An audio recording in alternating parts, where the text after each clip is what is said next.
Eric, good to see you. Let's talk bold predictions. What do you see the Niners doing or not doing in the upcoming draft? We can go Well, back and forth too. it might be bold to say they don't make a move to trade up, but Okay. because we see they are a team that's super active come draft day. Plenty of trades. We've seen them early and often move around. But I guess I don't even know if it's bold, but I assume they move up into the top 50. Oh, wow.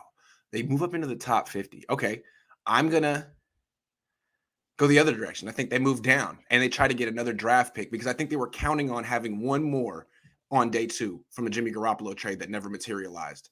And I think they have so many needs, they're going to try to find one more draft pick. But I like yours too. Okay, so if they were to trade up, what do you think they would target?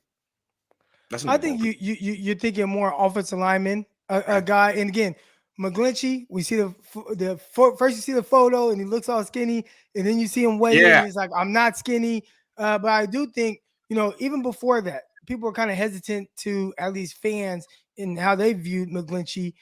He's playing kind of a little bit more towards average, right? So like, Yeah. what do you pay that tackle who good run blocker, average to kind of iffy pass protector, at least from a consistent standpoint.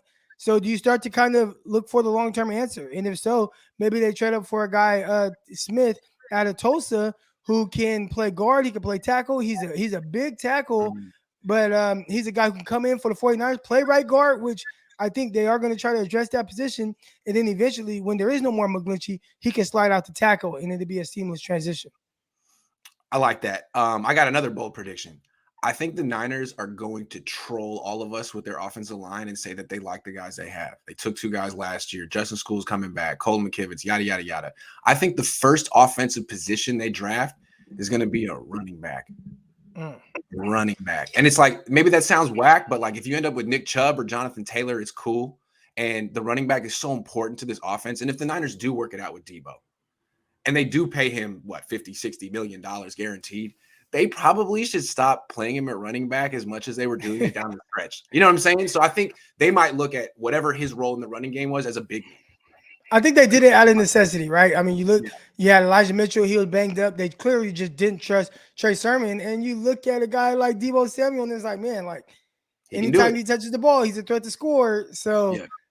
let's figure out different ways to utilize him. And originally it was more outside runs. And then teams were like, well, we're not going to let him keep getting that outside. So then they had to counter it, and they would do like toss counters and Yes. have him come down and run a little bit more inside, which I don't think they planned on doing that, but they No. just had to counter to all the outside runs that they were doing with him.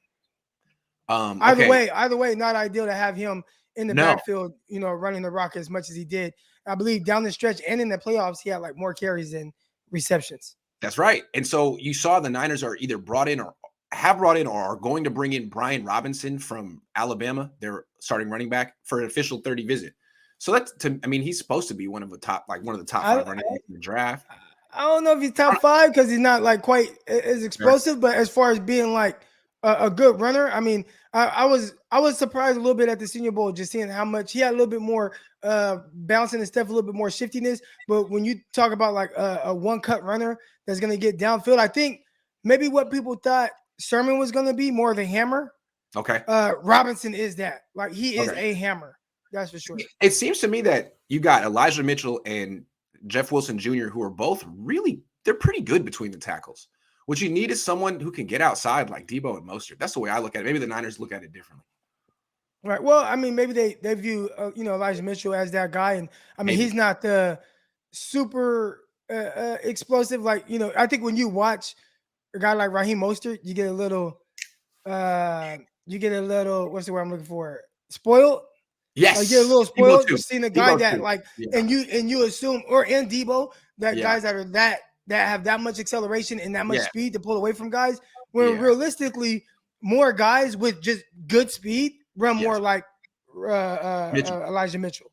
Yes. As opposed to Mostert. So I mean, Mostert's definitely more than good enough. I think he carries the rock well. I think he does a lot of things very well. But I think adding a little bit more speed element.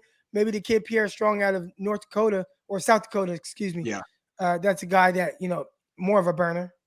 Now, Robinson does have that one. It seems like Kyle Shanahan in particular has like what he learned from missing on Joe Williams, for example, is the Niners have become a much more physical team. Like when he first got here, he was all about speed. Now it's like high speed collisions. You have to really pack a punch, and Brian Robinson does that. I don't know if he can get Yeah, to the edge. You're in a 4.53. That's not bad for his size, but not bad it's not bad at for a all. guy that's like 225 or something like that.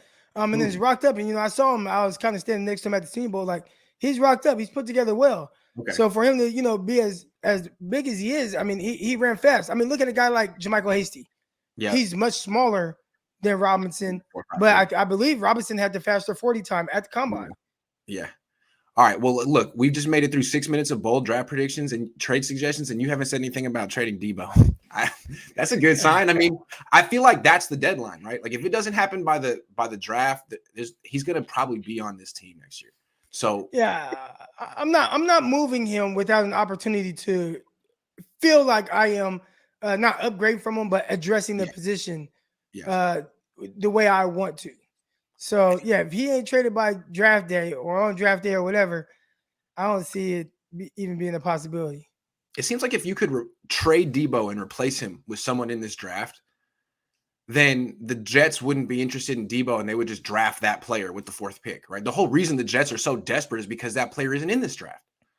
Well, I don't know if that's necessarily the thing, but really with draft picks in general, there's just so much unknown. But with Deebo, there is a known. I mean, there are guys that play, or I don't want to say play like Deebo because he's pretty unique, but guys that have similar usage, I'd say. Now, they're not going to be 5'11", 200. They might be 5'9", 175, but they still do some of the same things. But or Treylon Burks, who's he's 6'2", 225 and has some of that usage. But again, there's just the unknown factor. So if you have multiple first round picks and you have the money too, and that's the thing as well, then there is no issue. And the Jets, who are they paying on their roster? Mosley, the linebacker. I think that's it. That's probably their highest paid player. So, he's not breaking the bank or anything like that, as opposed to the 49ers, who have several players at several positions who are some of the top paid at their position. So, yeah, I'd say in the sense of why a team would want Deebo and, as opposed to going in the draft, it's just more of the known, and the 49ers are saying, well, they're not willing to meet a certain number. And we saw, and I also don't think you want to just say, okay, I'm going to draft this guy to replace this guy. We saw the 49ers do that with Kinlaw. I thought that was a mistake. I thought, hey, just slide Armstead over and people will understand it more and not have the expectations of Kinlaw having to be DeForest Buckner, whether they meant to do it or not. Like that was what they did. And I thought they should have went CeeDee Lamb at that pick instead. So you don't want to do like, okay, I'm replacing Deebo with this guy. Maybe wait 2nd round or something. I don't know. But something to take the heat off of a guy. Yeah, the way I look at replacing Deebo, if you went that route, is that's 2 players. You have to get a wide receiver who can get you 1,400 yards and a running back who can average 6 yards a carry. Go get that guy. No. Deebo is 5 players. All right. Deebo is a receiver. He's a running back. He's throwing touchdowns, and he must win games to go to the playoffs. So he's a quarterback. He's a kickoff returner when you need it. We saw him in the playoffs, give them great field position. So that's 4. And because of all of his usage, he helps the defense as well, scoring touchdowns, puts them a little bit more at ease. So he plays multiple positions here. That's why when people just talk about how much he's worth and this and that, and it's like, dude, he's worth whatever he says he's worth because he understands his value to the team as well. You lose Deebo Samuel, it's not like just a George Kittle who catches a couple passes and he blocks very well. Yeah. It's like that you're losing a very impactful player that even when the offense is stagnant can still take an end around 50 yards, 40 yards or whatever to the crib. And that's the whole thing with Deebo and me. And we're going to talk more about this in a minute. But to me, he's kind of shown that at least right now, he's unstoppable. What do? Okay, you have the best corner in the league. He can cover him. All right, well, you can just throw a screen to Deebo. You can put Deebo at running back. I mean, there's not a lot you can really do to just shut him down. Whereas with like a defensive end, as the greatest one in the world, you could double team him. You could chip him. You could force other people to step up. With Deebo, he's one of these players in the league. It's like he'll run through your entire defense, and there's nothing you can do about it. He's going to do it once a game, and he's going to score a touchdown. I don't know what to tell you. Yeah, not very unique player. So if you move on from him, which I don't anticipate them doing, but again, you never know. And they traded Buckner, and I always keep going back to that. And the guy who they had 0 issues with, Yeah. and was everything that you want your top 10 pick to be. He was that and still got traded. So nobody's off the table when it comes to these negotiations, but you don't want to lose a guy like Deebo. Right. I mean, I think the Niners are kind of stuck in like the old perception of the positions. They're cool paying a lot of money for a quarterback, an offensive tackle, a defensive end, and smaller positions like fullback, middle linebacker. But the whole idea, I can't see Parag getting his mind around paying a wide receiver like a quarterback. I just can't see him doing it, even though that's what you got to do now. I think, and I remember hearing you talk about this kind of years ago, where Right. everybody looks at Parag Marate and how he, constructs these rosters, and everybody's like, "Oh man, he's so amazing." And at some point, well, are people going to catch on to that? And I think Deebo is like, dude, I'm not compromising my money and years down the line just because you want to kind of finesse something a certain way and have an out in the contract. If I don't perform a certain way, I want all my money. At least I would. That's how I would be looking at it. Agree. I But Deebo yeah, has the leverage here. He has the I agree. leverage here.